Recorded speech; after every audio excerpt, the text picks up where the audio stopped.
नमस्कार, आप देख रहे हैं एटीएन लाइव और मैं हूं चंदन। एटीएन लाइव शुरू से 2024 लोकसभा चुनाव को लेकर के शुरुआती दौर से लेकर के और चुनावी कवरेज और उसके बाद से मतगणना कार्य को बिल्कुल सटीक और सही और समय-समय पर दिखाने का काम किया। हालांकि सिवान की अगर बात कर ले तो जेडीयू की विजय लक्ष्मी कुशवाहा सिवान से चुनाव जीत गई और दिल्ली के संसद भवन तक पहुंचने का काम की। वही पूर्व सांसद मोहम्मद शहाबुद्दीन की पत्नी हिना साहब को हार का सामना चौथी बार करना पड़ा। अवध बिहारी चौधरी जो एक कद्दावर नेता माने जाते हैं, पूर्व में बिहार विधानसभा के अध्यक्ष भी रह चुके हैं, तीसरे नंबर पर उन्हें जाना पड़ा। हम अब आपको बताएंगे जब चुनाव समाप्त हो गया, मतगणना सब कुछ हो गया, सिवान का सांसद भी लोगों ने बना दिया। अब हम बताएंगे कि किसे कितने वोट आए हैं। तो सबसे पहले आपको बता दें कि सिवान में 6 विधानसभा क्षेत्र थे। पूरे लोकसभा को अगर मिला ले तो सिवान सदर, दरौंदा, जीरादेई, दरौली, बढ़िया और रघुनाथपुर, ये 6 कंस्टिट्यूएंसी जो है विधानसभा सिवान लोकसभा क्षेत्र में आते हैं।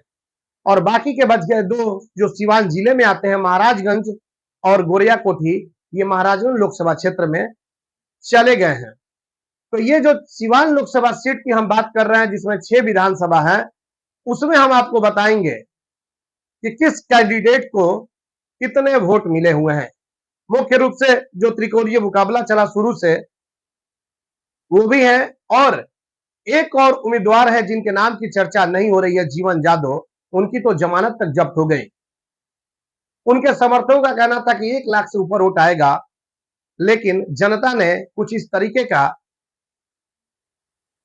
उनके उन्हें वोट दिया कि वो भी नहीं सोचे थे कि इस तरीके से मुझे जनता वोट देगी। मुख्य रूप से जेडीयू, आरजेडी और हिना साहब के बीच त्रिकोणीय मुकाबला चलता रहा। और हम सीधे अपनी बातों पर आ जाते हैं कि कहां से कितना किसे वोट मिले हुए हैं। तो जो हमारे पास रिपोर्ट जो आए हुए हैं उसमें हम आपको बता दें कि सिवान सदर विधानसभा क्षेत्र की अगर हम बात कर ले, जहां से आरजेडी के एमएलए हैं अवध बिहारी चौधरी, अभी वर्तमान में जो आरजेडी के उम्मीदवार भी थे सिवान लोकसभा क्षेत्र से, उन्हें सिवान सदर उनके अपने विधानसभा क्षेत्र में 23,228 मत मिले हैं। वही विजय लक्ष्मी कुशवाहा को 70,895 मत मिले हैं और हिना साहब को 61,347 मत मिले हैं।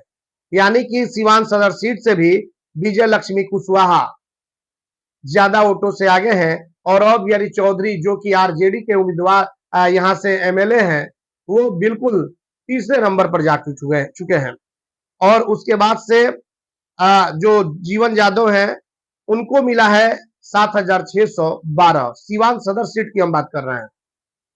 और उसके बाद और भी बहुत सारे उम्मीदवार हैं, लेकिन मुख्यतः 3-4 लोग जो थे उसमें हम ही आपको बता रहे हैं।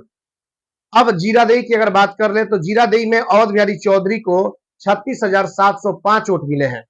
वही विजया लक्ष्मी कुशवाहा को जीरादेई में 55,535 वोट प्राप्त हुए हैं और हिना साहब को 40,845 मत प्राप्त हुए हैं।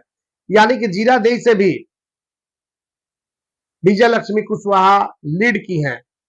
अब हम बात कर ले दरौली की, जहां पर अवध बिहारी चौधरी को 53,135 वोट मिले हैं, तो विजय लक्ष्मी कुशवाहा को 54,250 मत मिले हैं। और हिना साहब की अगर बात कर ले दरौली में तो 32,116 मत मिले हैं। और हिना साहब के समर्थकों का यहां पर दावा था कि हिना साहब दरौली से जीतने जा रही हैं, क्योंकि सवर्ण समाज हिना साहब के साथ है। और इस बार हिना साहब के साथ सवर्ण समाज ने क्या किया, ये तो सब कुछ अब आपके सामने है। सिर्फ घुमाने का काम हुआ है। जो स्वर्ण समाज के कुछ लोग जो थे, ठेकेदार किस्म के जो लोग थे, उस पर भी हम चर्चा करेंगे। लेकिन अभी हम विधानसभा वाइज आपको फिगर दे रहे हैं, विधानसभा वार फिगर आपको बता दें कि कौन कहां से लीड किया है। उसके बाद आपको बता दें रघुनाथपुर विधानसभा से, रघुनाथपुर विधानसभा में 24,308 वोट मिले हैं आरजेडी के जो उम्मीदवार थे अवध बिहारी चौधरी को। और रघुनाथपुर से ही आपको बता दें कि हरिशंकर यादव वहां से वर्तमान में एमएलए हैं, राजद के विधायक हैं, और तब जाकर के अवध बिहारी चौधरी को रघुनाथपुर से 24,308 मत प्राप्त हुए। वही विजय लक्ष्मी कुशवाहा को रघुनाथपुर में 56,963 मत मिले, यानी कि 57,000 लगभग मत मिले हैं विजय लक्ष्मी कुशवाहा जेडीयू को। और उसके बाद हिना साहब को 60,854 वोट मिले हैं। 60,854 वोट मिले हैं हिना साहब को रघुनाथपुर विधानसभा से, यानी कि हिना साहब तकरीबन 4,000 के ऊपर मतों से रघुनाथपुर से चुनाव जीत चुकी हैं। देखिए, इस सीट की चर्चा ये रघुनाथपुर इसलिए हम कर रहे हैं कि रघुनाथपुर जो है आरजेडी के विधायक हरिशंकर यादव, और ये वही हरिशंकर यादव हैं जो कभी मोहम्मद शहाबुद्दीन को भगवान माना करते थे और आरजेडी के हैं, और आरजेडी के रहते हुए भी सिर्फ आरजेडी के कैंडिडेट अवध बिहारी चौधरी को 24,308 वोट हरिशंकर यादव के इलाके में मिलना दो ही कारण हो सकता है। या तो हरिशंकर यादव की जो पहुंच है वो समाप्त हो गई है, तभी तो अवध बिहारी चौधरी तीसरे नंबर पे चले गए हैं, या फिर जिस तरीके से जो मामले सामने आए थे, जो विधायक हरिशंकर यादव के बेटे हिना साहब के लिए खुलेआम प्रेस कॉन्फ्रेंस करके और उनके पक्ष में वोट मांगा था, तो हो सकता है कि हरिशंकर यादव का प्रभाव न हो और उनके बेटे का प्रभाव पड़ गया है, और इसी के वजह से हिना साहब वहां से लीड कर गई हैं। क्योंकि जिस तरीके से जो बातें आती थी उस तरीके से हरिशंकर यादव दिखाई नहीं देते थे, और आरजेडी के भी उम्मीदवार को ये संदेह था, और रिजल्ट जब आया तो ये सामने आ गया कि आरजेडी के विधायक रहते हुए भी आरजेडी के उम्मीदवार रघुनाथपुर से हार गए, और हिना साहब एक निर्दलीय उम्मीदवार होकर के रघुनाथपुर विधानसभा क्षेत्र से जीत गई, और दूसरे नंबर पर जेडीयू जो कि 4,000 मतों से पीछे रही। ये बहुत बड़ी बात है, क्योंकि 2025 का चुनाव है, और 2025 का जब चुनाव है तो हरिशंकर यादव को भी समझना चाहिए कि जो वोट आपने आरजेडी को दिलवाया है वो 24,308 है, यानी कि आपकी लोकप्रियता रघुनाथपुर क्षेत्र में खत्म हो चुकी है, और हिना साहब को लोगों ने अपना नेता माना है, और दूसरे नंबर पर विजय लक्ष्मी कुशवाहा को यहां से ज्यादा वोट मिला, यानी कि नीतीश कुमार के नाम पे, नरेंद्र मोदी के नाम पर। तो ये रघुनाथपुर की स्थिति थी। अब हम बात करेंगे दरौंदा की। दरौंदा में अवध बिहारी चौधरी को 38,183 मत मिले हैं। वही विजय लक्ष्मी कुशवाहा को दरौंदा में 67,638 वोट मिले, यानी कि तकरीबन 68,000 के करीब। और दरौंदा में हिना साहब की अगर बात कर ले तो 60,000, माफ कीजिएगा 1 मिनट, दरौंदा में हम बता रहे हैं 1 मिनट, दरौंदा की अगर हम बात कर ले तो 40,176 40,176 वोट जो है वो हिना साहब को प्राप्त हुए हैं, यानी कि यहां पे तकरीबन 27,000 कुछ मतों से जेडीयू की जीत हुई है, और ये एक बहुत बड़ी जीत कही जाएगी। 27,000 कुछ मतों से लगभग 28,000 का ये आंकड़ा है।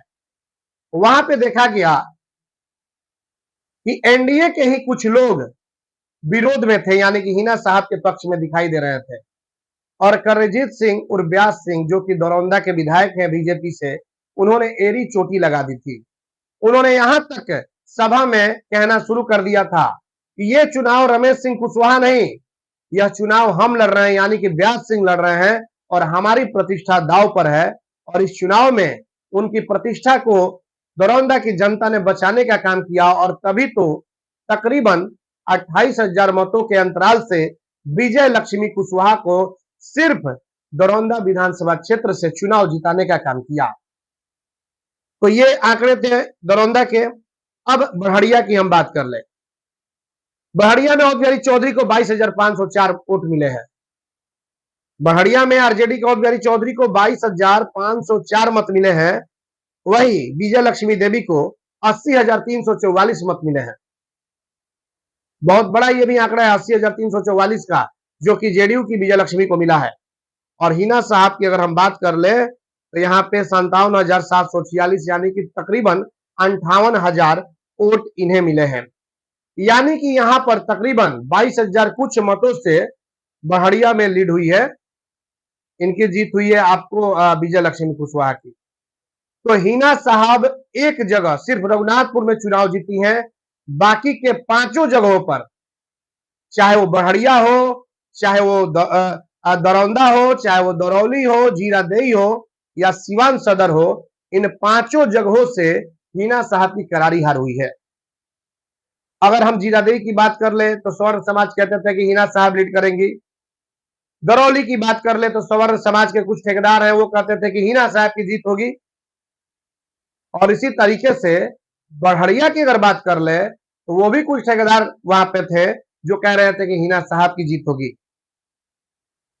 तो ये जो समीकरण है 5 जगहों से जो हिना साहब चुनाव हारी हैं, ये एक बहुत बड़ा फैक्टर है। जहां से उन्हें जीतना चाहिए था, जो माहौल जिस तरीके से जो बना था, वहां से भी चुनाव हार गई। बड़हड़िया से काफी ज्यादा उम्मीद थी, माइनॉरिटी बहुल इलाका है और उसके बाद कोयरी कुशवाहा कुर्मी लोग भी हैं, लेकिन उसके बावजूद 22,000 तकरीबन 300 मतों से हिना साहब को हार का सामना करना पड़ा बड़हड़िया में। तो सवाल ये कि आखिरकार वोट ये चले कहां गए? ये तो बहुत गहन और मंथन करने वाली बात है।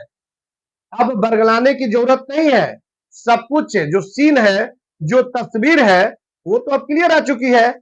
1 से 1.5 महीने तक तो आप लोगों ने बरगलाने का काम किया। हिना साहब को आपने कहा कि नहीं, इस बार आप 2 लाख मतों से जीत रही हैं, तो कोई बता रहे थे कि 1 लाख मतों से जीत रही हैं, तो कोई कह रहे थे जो ठेकेदार किस्म के लोग हैं कि 1.5 लाख से जीत रही हैं। तो हमारा तो सवाल बनेगा ना। तो सौर समाज के जो ठेकेदार जो कहते थे भाई वोट कहां चला गया, और कोई छोटी सी लीडिंग नहीं हुई है, तकरीबन 90-92 हजार का जो रेशियो है ये कम नहीं होता है। तो आखिरकार ये वोट गया तो कहां गया, ये बहुत बड़ा सवाल है। और अवध बिहारी चौधरी भले ही चुनाव हार गए हैं, वो अलग की बात है, लेकिन यादव समाज जो है वो सीधा देख रहा था लालू यादव को और तेजस्वी यादव को, और कुछ इसको लेकर भी परिणाम जो है उलट फेर इधर उधर हुआ है। इसकी भी चर्चा करेंगे हम दूसरे एपिसोड में। तो ये हम आपको 6 जो विधानसभा क्षेत्र थे उसमें हम बताएं। कुल मिलाकर आपको अब आंकड़े हम बता दें कि कुल जो अवध बिहारी चौधरी के जो वोट है 1,98,823 मत प्राप्त हुए थे, यानी कि 2 लाख भी नहीं पहुंच पाए थे अवध बिहारी चौधरी। लगभग 1,99,000 के आसपास जाकर के वो स्टॉप हो गए थे। विजय लक्ष्मी कुशवाहा को 3,86,508 वोट जो है वो प्राप्त हुए हैं, और हिना साहब को 2,93,651 मत प्राप्त हुए हैं। और जीवन यादव की अगर हम बात कर लें कुल अगर, तो जीवन यादव को 18,489 वोट प्राप्त हुए हैं। वही एक और निर्दलीय प्रत्याशी थे सत्येंद्र कुशवाहा, जो कि एक पिकअप पर अपने खड़े होकर के और घूमते रहे और वो अच्छे खासे वोट प्राप्त कर लिए, यानी कि वो चौथे नंबर पे चले गए और जीवन यादव को 5वें नंबर पे ढकेल देने का काम किया। जीवन यादव एक प्लानिंग के तहत चुनाव लड़ रहे थे, पूरी टीम के साथ चुनाव लड़ रहे थे। उनके क्षेत्र में बहुत सारी गाड़ियां चल रही थी, तमाम सैकड़ों कार्यकर्ता लगे थे, लेकिन वोट कहां चला गया, ये भी समझने वाली बात है। जो कार्यकर्ता थे, बरगलाने वाले थे, समझाने वाले थे, तारीफ करने वाले थे, जमीनी हकीकत क्या थी वो भी नहीं समझ पाए, और इसी के लिए तो ये परिणाम आया कि आप 18,000 में ही सिमट गए। आपके जो वोट है जीवन यादव के, वो जो आंकड़ा आपको हम बता रहे हैं, जीवन यादव का जो आंकड़ा है 18,489 वोट, 18,500 में आप सिमट गए। आपके समर्थक आंकड़ा दे रहे थे 1.5 लाख मिलेंगे, 2 लाख मिलेंगे, कोई कह रहा था लीडिंग हो जाएगी। आपसे अच्छा तो सत्येंद्र कुशवाहा वोट लेकर के आ गए हैं, तकरीबन 21,558, और बिना कोई हवा कबा के साथ, बिना कोई लाव लश्कर के साथ, बिना कोई प्लानिंग के साथ अकेले बस घूमते गए और ये 21,558 वोट लेकर के चले गए। उनसे भी आप 2,500 नीचे चले गए। तो कहीं ना कहीं इस चीज को समझना होगा कि फैक्टर क्या रहा चुनाव में, इन बातों को समझना होगा। और ये चीजें एक फिगर थी 6 विधानसभा की। हमने सोचा कि चुनाव अब काउंटिंग समाप्त हो गया, काउंटिंग के दिन हम लोग लगातार बने थे और आप लोगों का, आप सभी दर्शकों का बहुत प्यार से ने एटीएन लाइव को मिला था। बहुत ज्यादा आप लोगों ने एटीएन लाइव के यूट्यूब चैनल को भी ज्यादा से ज्यादा सब्सक्राइब भी किया था और फेसबुक पेज को भी वहां पे उनके जो फॉलोअर्स है बढ़ाने का काम किया था। इसी तरीके से आपसे गुजारिश होगी कि एक छोटे से शहर का ये चैनल है, शुरू से सेवा देते रहा है। हम चाहेंगे कि आगे भी इसी तरीके का, जिस तरीके से आप लोगों ने प्यार से बढ़ चढ़ कर देते रहें, आगे भी इसी तरीके से देते रहें और सब्सक्राइबर और फॉलोअर्स को बढ़ाते रहें, ताकि हमारा भी मनोबल बढ़ता रहे और वो तमाम छोटी बड़ी बड़ी जो खबरें हैं, आप घर में बैठे रहें और हम मेहनत करके दिखाते रहें। यही हम चाहते हैं कि आप परेशान न हो। चुनाव में सभी जगहों का हमने कवरेज दिखाया। काउंटिंग में आप घर में आराम से थे और हम लोगों ने कड़ी मेहनत करके, धूप में रह के, और हम लोगों ने काउंटिंग की एक-एक चीज़ों को पहुँचाने का काम किया। तो आपका स्नेह और प्यार इसी तरीके से हमेशा मिलता रहे और हम सभी खबरों को आप तक पहुँचाने का प्रयास करते रहेंगे। धन्यवाद।